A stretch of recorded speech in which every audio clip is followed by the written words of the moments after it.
Hello दोस्तों, कैसे हैं आप लोग। मिस्टीरियस वीडियो में आपका स्वागत है। आज हम बात करने वाले हैं महाभारत के उलझे हुए नाते रिश्तों की सूची के बारे में।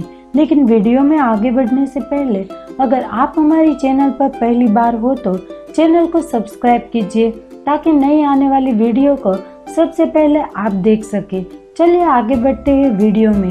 दोस्तों, जैसा कि हम सभी जानते हैं, महाभारत के उलझे हुए नाते रिश्तों की सूची में सबसे पहला नाम आता है कर्ण और कुंती का संबंध। नंबर 1, कर्ण और महारानी कुंती का रिश्ता।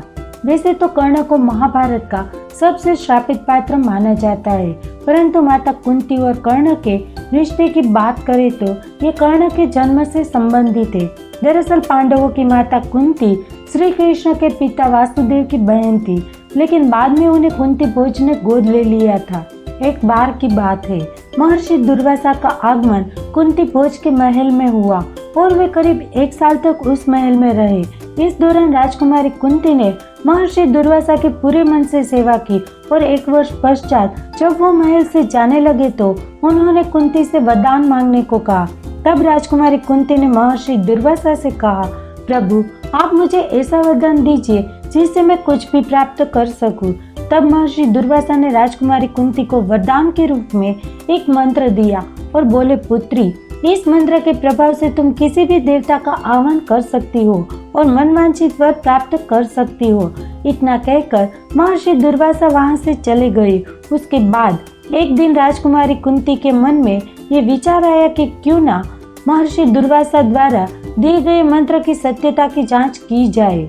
और फिर उसने उस मंत्र की सहायता से सूर्यदेव का आवाहन किया और फलस्वरूप सूर्यदेव प्रकट हुए। ये देख कुंती हैरान हो गई और सूर्यदेव को प्रणाम करके उनसे क्षमा मांगने लगी और बोली, प्रभु मैंने महर्षि दुर्वासा के वचन की सत्यता की जांच करने के लिए आपका आह्वान किया, लेकिन सूर्यदेव बिना वचन दिए नहीं जा सकते थे, तो उन्होंने कुंती को पुत्र प्राप्ति का वरदान दिया जो कि उनकी छवि के समान जन्म लेगा। ये वरदान देकर सूर्यदेव वहां से चले गए और कुंती के हाथ में सूर्यदेव के वरदान स्वरूप कवच और कुंडल के साथ कर्ण का जन्म हुआ। कुंवारी कुंती परिवार और समाज के सवालों से भयभीत होकर कर्ण को एक बक्से में रखकर नदी में बहाने का निर्णय लिया और उसके पश्चात कर्ण का पालन पोषण अदिरथि और राधा ने किया। परंतु कर्ण और कुंती के रिश्ते की सच्चाई कर्ण की मृत्यु के बाद सभी को पता चली। नंबर 2, श्री कृष्ण का समधी दुर्योधन। महाभारत रोमांचक कथाओं का एक दुर्लभ ग्रंथ है जिसमें श्री कृष्ण और दुर्योधन के बीच एक अनोखे रिश्तों से जुड़ी कथा का भी बखान मिलता है, जिसके अनुसार भगवान श्री कृष्ण और दुर्योधन के बीच समधी का रिश्ता था। श्री कृष्ण और उनकी पत्नी जामवंती के पुत्र सांब ने दुर्योधन की पुत्री लक्ष्मणा से हरण करते वक्त किया था। राजकुमारी लक्ष्मणा सांब से प्रेम करती थी, इसलिए कौरव और विशेष रूप से दुर्योधन नहीं चाहता था कि उन दोनों का विवाह हो, लेकिन नियति को यही पसंद था। इसलिए लक्ष्मणा ने स्वयं सांब को अपना हरण करने के लिए आमंत्रित किया। परंतु जब विवाह की बात कौरवों को पता चली तो उन्होंने सांब को बंदी बना लिया। तब यदुवंशियों ने बलराम और कृष्ण से कौरवों से युद्ध करने की बात कही, लेकिन बलराम ने कहा वो स्वयं हस्तिनापुर जाकर सांब को मुक्त कराएंगे। लेकिन जब बलराम हस्तिनापुर पहुंचे तो दुर्योधन ने उनका अपमान किया और क्रोध में आकर बलराम ने उनके घमंड को चकनाचूर करते हुए हस्तिनापुर को उखाड़ के गंगा में बहाने ही वाले थे कि तभी दुर्योधन ने उनके पैरों पर गिर के माफी मांगी और सांब को लक्ष्मणा का पति स्वीकार कर उन्हें बंधन मुक्त कर सम्मान पूर्वक विदा किया। इस तरह न चाहते हुए भी दुर्योधन श्री कृष्ण के समधी बन गए। नंबर 3, धृतराष्ट्र, पांडु और विदुर। शांतनु के सत्यवती से विवाह के पश्चात 2 पुत्र हुए, चित्रांगन और विचित्रवीर्य। चित्रांगन और विचित्रवीर्य की बाल्यावस्था में ही उनके पिता शांतनु का स्वर्गवास हो गया, जिसके बाद उनका पालन पोषण भीष्म ने किया। चित्रांगन की युवावस्था प्राप्त करने के पश्चात भीष्म ने उन्हें राजगद्दी सौंपी, परंतु कुछ समय बाद ही गंधर्वों से युद्ध करते हुए चित्रांगन वीर गति को प्राप्त हो गए। तब पश्चात भीष्म ने विचित्रवीर्य को राज सिंहासन सौंपा। उस समय के बाद भीष्म को विचित्रवीर्य के शादी की बात सताने लगी। उन्हीं दिनों काशीराज की तीनों राजकुमारियां अंबा, अंबिका और अंबालिका के स्वयंवर का आयोजन हुआ था, जिसमें भीष्म ने अकेले ही जाकर सारे राजाओं को परास्त कर दिया और तीनों राजकुमारियों का हरण करके हस्तिनापुर ले आए।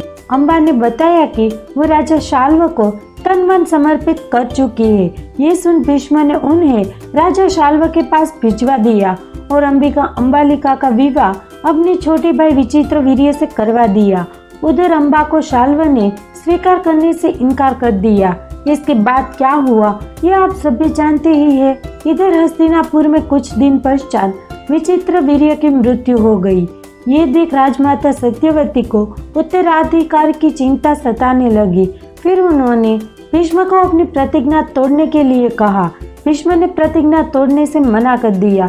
तब पश्चात सत्यवती ने अपने पुत्र व्यासदेव को आमंत्रित कर उसे हस्तिनापुर का वारिस देने का आग्रह किया। फिर व्यास से अपनी माता की आज्ञा का पालन करते हुए अंबालिका और अंबिका के साथ नियोग विधि से पुत्र देने की बात कही। फिर अंबिका, अंबालिका और दासी महर्षि वेदव्यास के सामने आई।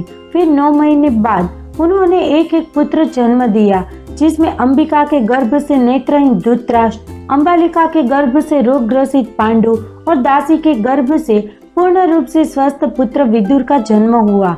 ऐसे में अब आप ही सोचिए कि वास्तव में ये तीनों पुत्र किसके थे, और जब धृतराष्ट्र और पांडु चंद्रवंशी कहलाए तो फिर विदुर दासी पुत्र कैसे हो गया। नंबर 4, 100 कौरव।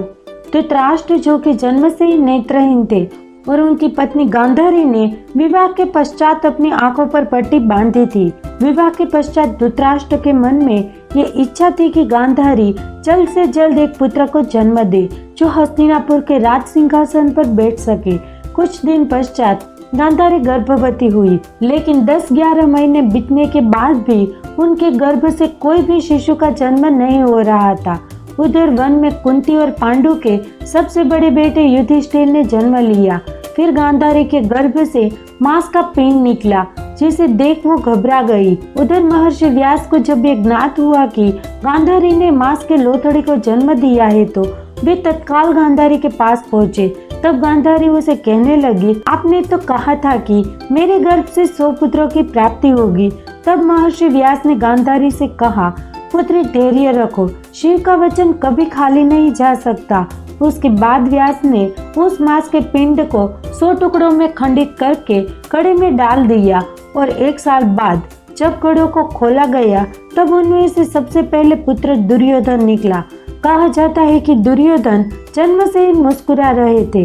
इसके बाद 99 कौरव और एक पुत्री दुशाला का जन्म हुआ।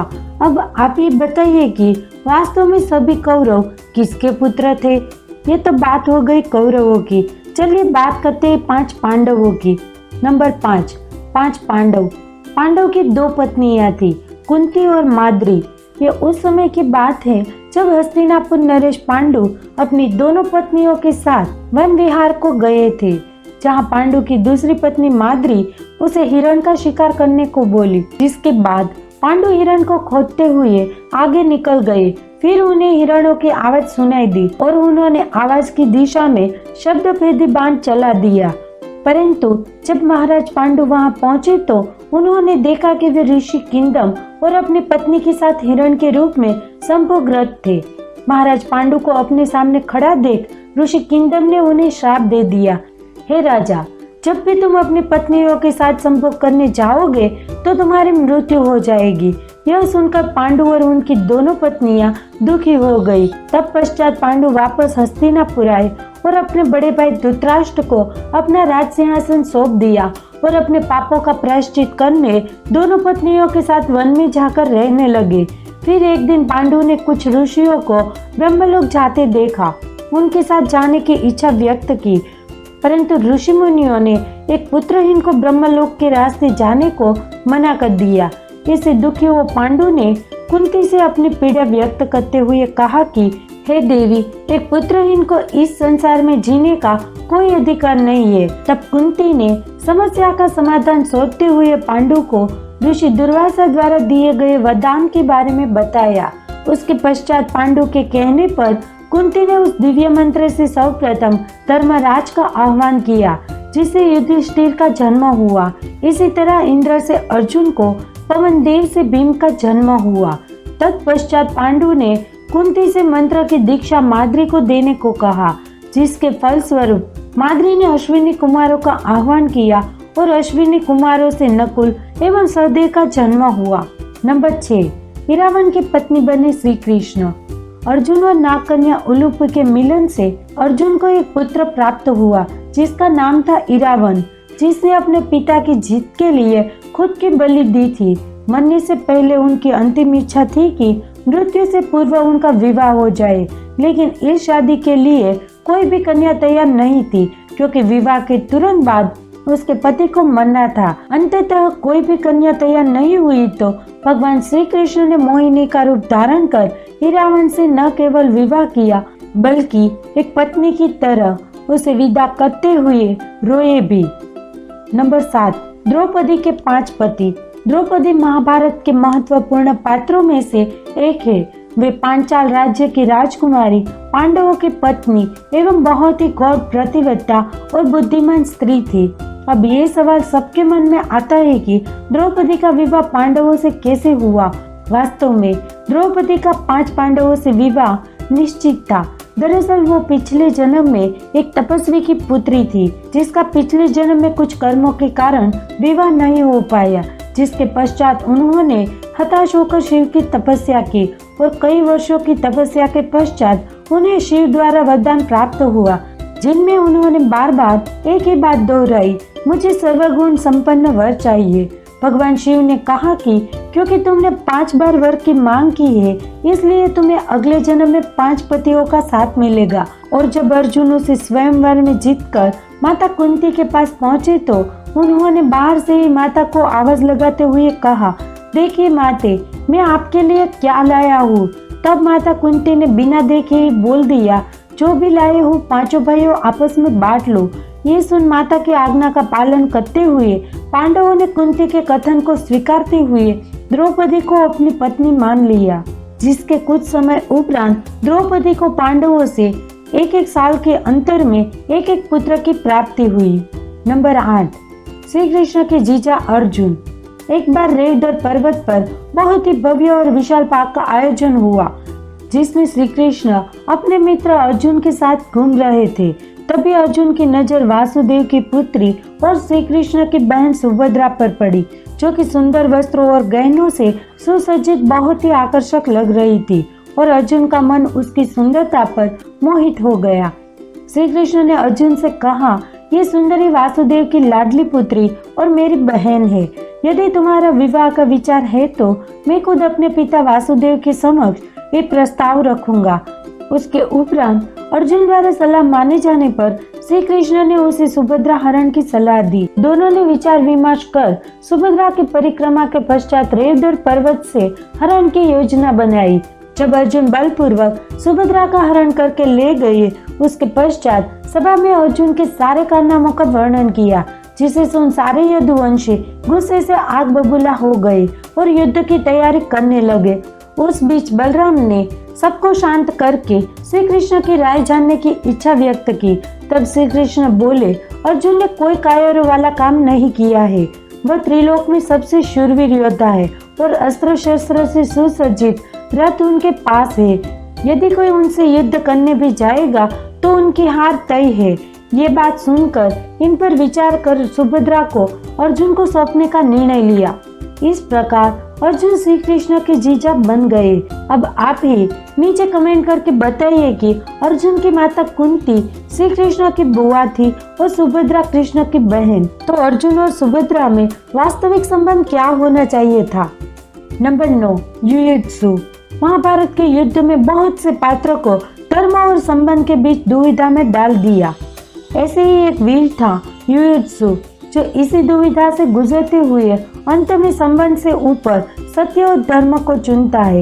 युयुत्सु धृतराष्ट्र और उनकी दासी सुक्ता के पुत्र थे। एक दासी पुत्र होने के बाद भी उन्हें उन कौरवों के समान ही अधिकार प्राप्त थे, परंतु गांधारी पुत्र कौरवों ने कभी उसे भाई के रूप में स्वीकार नहीं किया और समय समय पर उसकी निंदा भी की। परंतु कौरवों के साथ रहकर भी उन्हें धर्म और सत्यता का भलीभांति ज्ञान था। इसी कारणवश जब महाभारत का युद्ध होने ही वाला था कि वे अपने आप को नहीं रोक पाए और उसी समय पांडवों का साथ देने उनकी सेना में चले गए, जिसने पांडवों की सेना को और भी बलवान कर दिया। ऐसे में आप ही बताइए, जब दासीपुत्र होते हुए विदुर को जब चंद्रवंशी नहीं माना गया और उसे पूरे महाभारत में दासीपुत्र के रूप में दर्शाया गया, तो वे युयुत्सु दासीपुत्र होते हुए कौरव कैसे हो गया। नंबर 10, बुआ की बेटी से विवाह। भगवान श्री कृष्ण की 8 पत्नियों में से एक मित्रविंदा थी। एक दिन श्री कृष्ण विहार के दौरान अर्जुन के साथ उज्जैनी पहुंचे और वहां से राजकुमारी मित्रविंदा को स्वयंवर से वर लाए। मित्रविंदा अवंती के राजा जयसेन की पुत्री थी। पौराणिक मान्यताओं के अनुसार मित्रविंदा उनकी बुआ की पुत्री थी। मित्रविंदा श्री कृष्ण को पसंद करती थी, परंतु जब इसके बारे में घर वालों को ज्ञात हुआ तो उन्होंने मित्रविंदा का विवाह दुर्योधन से करना चाहा, लेकिन ऐसा नहीं हो सका, जिसके लिए श्री कृष्ण और बलराम को मित्रविंदा के भाई और कौरवों से युद्ध करना पड़ा। नंबर 11, अभिमन्यु के ससुर बलराम। दोस्तों, महाभारत के इस रिश्ते के बारे में बहुत ही कम लोग जानते हैं। दरअसल महाभारत वर्णित कथा के अनुसार बलराम और रेवती की पुत्री वत्सला का विवाह अर्जुन पुत्र अभिमन्यु से तय हुआ था, लेकिन भाग्य को शायद ये मंजूर नहीं था। दरअसल जब भी विवाह तय हुआ उसी दौरान युधिष्ठिर जुए में अपना राज्य हार गए और 5 पांडवों को इंद्रप्रस्थ छोड़ना पड़ा। अब ये सभी द्रौपदी के साथ वन में निवास करने लगे। ये बात जब बलराम और रेवती को पता चली तो वे दोनों सोचने लगे कि एक राज्यहीन राजकुमार को कैसे अपनी बेटी सौंप सकते हैं। यही सोचकर बलराम ने अपनी बेटी वत्सला का विवाह दुर्योधन के पुत्र लक्ष्मण से तय कर दिया। इस फैसले से सुभद्रा दुखी हो गई और अपनी व्यथा श्री कृष्ण को सुनाई। श्री कृष्ण ने बलराम को समझाने का प्रयास किया, परंतु वे नहीं माने। तत्पश्चात सुभद्रा और अर्जुन ने द्वारका छोड़ने का फैसला किया। सुभद्रा अपनी यात्रा के दौरान जब हिडिंबावन राज्य पहुंचे, वहां के राजा घटोत्कच थे। जैसे ही घटोत्कच को अर्जुन और सुभद्रा के राज्य छोड़ने का पता चला तो वो बलराम से नाराज होते हुए अन्याय के खिलाफ कदम उठाने के बारे में विचार करने लगे तथा अर्जुन और अभिमन्यु को मिलाने के लिए योजना बनाई और सुभद्रा अर्जुन को लेकर द्वारका के लिए निकल गए। वहां बहुत कोशिशों के बाद घटोत्कच अर्जुन और वत्सला को मिलाने में कामयाब हुए। उसी समय वहां दुर्योधन और लक्ष्मण भी द्वारका पहुंच गए। घटोत्कच अपनी योजना के अनुसार शादी के भवन में वत्सला का रूप धारण करके लक्ष्मण को भयानक रूप बनाकर उन्हें डरा के भगाने में कामयाब हो गए और अंतकाल बलराम को अभिमन्यु और वत्सला का विवाह करवाना पड़ा। तो मित्रों, महाभारत की कथा यही समाप्त होती है। आज की वीडियो में बस इतना ही। आपको ये वीडियो कैसी लगी कमेंट में बताइएगा जरूर। अगर आपको हमारी वीडियो पसंद आई हो तो इस वीडियो को लाइक कीजिए और अपने दोस्तों के साथ शेयर कीजिए। अगर आपने अभी तक हमारी चैनल को सब्सक्राइब नहीं किया तो पहले सब्सक्राइब कीजिए और फिर नीचे दिए गए बेल आइकन को क्लिक कीजिए।